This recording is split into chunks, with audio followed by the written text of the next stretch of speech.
Bonjour les leaders. J'espère que vous vous portez très bien. Bienvenue à cette quatrième semaine de formation en leadership serviteur. Bravo jusqu'ici pour votre constance, à tous ceux qui ont remis les devoirs, à tous ceux qui postent leurs articles dans leur blog. Félicitations, vous êtes de vrais leaders. Aujourd'hui, on va parler d'une notion très importante et capitale qui est le nœud de cette formation et même le nœud de notre vie en général. On va parler de mission et on va parler de vision. On va voir ensemble que un véritable leadership réussi commence par la connaissance de soi. Alors, beaucoup de personnes n'aiment pas s'embêter à se poser des questions, rentrer ou me connaître et tout, c'est vraiment embêtant.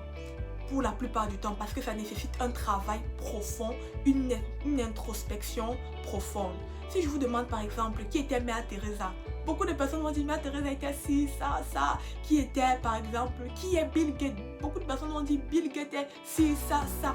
Maintenant venons, je vous pose la question, qui êtes-vous? Est-ce que vous vous connaissez? Là c'est un peu plus difficile. Si peut-être tu me poses la question qui êtes-vous, vous pourrez peut-être me répondre je suis professeur, je suis enseignant, mais au-delà de ça, quelle est la mission de Dieu pour votre vie? En tant que leader, serviteur, on a vu que nous sommes tous des leaders à la base parce qu'on a été créés à l'image et selon la ressemblance de Dieu.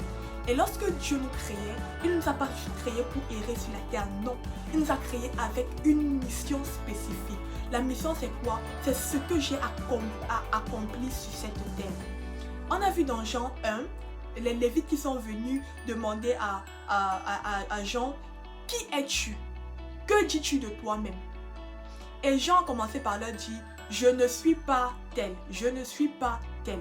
Jean connaissait qui il était et il connaissait ce qu'il n'était pas. Donc en tant que leader, nous ne sommes pas tout. Il y a quelque chose de spécifique pour lequel Dieu nous a créés. Et après Jean a dit, je suis la voix de celui qui crie dans le désert, rendez le chemin du Seigneur, crois comme l'a dit le prophète Ésaïe. Là, c'était sa mission qu'il a énoncée. Et en tant que leader, il nous incombe de découvrir quel est ce truc-là, quelle est cette mission qui pèse sur ma vie. Parce qu'en découvrant cette mission, cela va diriger nos actions et cela va nous permettre d'être épanouis dans la vie. Nous voyons beaucoup de personnes qui ont réussi selon les standards humains mais qui ne sont pas épanouies, tout simplement parce qu'elles n'ont pas trouvé cette mission-là que Dieu a pour leur vie. Et comment faire pour trouver cette mission? En se posant certaines questions spécifiques. Premièrement, quelles sont mes valeurs? Chacun a des valeurs fondamentales qu'il estime être vraiment chères pour nous. On a dit que les valeurs depuis la semaine 1 sont des principes de vie. Certaines de leurs valeurs sont l'obéissance, l'excellence, l'humilité, l'amour, etc. Donc vraiment s'asseoir et regarder au plus profond de nous quelles sont nos valeurs, quelles sont les valeurs qui nous sont chères. Deuxièmement, on va se poser la question, qu'est-ce qui me passionne? D'aucuns, ça serait cuisiner, d'autres, le sujet des relations, d'autres, le sujet du leadership. Chacun de nous a ses passions et il faut regarder au plus profond de nous et afin de nous examiner et de ressortir ces différentes passions-là. Et enfin, se poser la question de savoir quel est l'héritage que j'aimerais laisser. D'aucuns, l'héritage qu'ils aimeraient laisser, ce sont des relations saines, des familles unies. D'autres, ce sont des orphelins qui, je sais pas, qui ont un cadre de vie. Bref, chacun a l'héritage qu'il aimerait laisser. Et examinez-vous en profondeur pour regarder à cet héritage que vous aimeriez laisser. Et priez, demandez à Dieu, parlez à Dieu dans la prière. Cette semaine est une semaine capitale parce qu'elle va vous permettre de rentrer vers Dieu, de dire Seigneur, tu ne m'as pas créé pour errer sur la terre. Il y a une mission qui pèse sur ma vie et je veux la découvrir. Et Dieu certainement va vous répondre. En plus de la mission, qui est ce grand ensemble, ce pourquoi Dieu nous a créés, il y a ce qu'on appelle la vision. La vision, c'est ce que nous voyons dans les différents domaines de nos vies. La vision, on peut avoir une vision financière, une vision éducationnelle, une vision relationnelle, une vision spirituelle, bref, une vision pour chaque domaine de nos vies.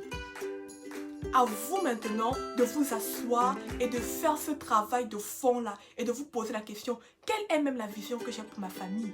Quelle est la vision que j'ai pour ma vie spirituelle? Quelle est la vision que j'ai pour mes finances? Parce qu'en tant que leader serviteur, on ne devrait pas être équilibré sur un pan, par exemple, sur le plan spirituel et déséquilibré sur un autre pan. Non, c'est pour ça qu'il faut s'arrêter et voir la vision qu'on a pour chaque domaine de nos vies pour être des êtres humains équilibrés. Maintenant, il y a cette phrase que le mentor Innocent Forte a dit dans son livre Undistracted. Et cette phrase dit simplement, ne pas connaître notre vision implique de ne pas connaître notre destination et implique ne pas connaître notre direction et ce qui implique de ne pas connaître notre destination. Donc si je ne connais pas ma vision, je ne connaîtrai pas ma direction, donc le chemin que je vais emprunter et je ne connaîtrai pas ma destination. Et si je connais ma vision, ça veut dire que je veux connaître la direction. Ok, ma vision c'est d'être spirituellement mature. Je veux connaître la direction. Ça veut dire que je veux connaître qu'il faudrait que je prie, il faudrait que je médite, il faudrait que j'assiste aux réunions d'édification personnelle, etc. Donc la vision me permet de connaître la direction et ce qui me permet de connaître la destination. Donc là où je vais arriver. Et c'est un travail de fond. C'est pour ça que nous vous encourageons à prendre cette semaine très au sérieux, à vous poser des bonnes questions. Le truc est que c'est difficile de se poser ces questions-là parce qu'il faudrait vraiment qu'on entre plus profond de nous. Mais une fois qu'on a trouvé les réponses à ces questions essentielles et fondamentales, on a une fondation solide qui nous permettra d'aller encore plus haut et encore plus loin. Donc, prenez ce travail à cœur, faites vos devoirs et n'oubliez pas de poster le lien de votre article dans le grand groupe. Merci.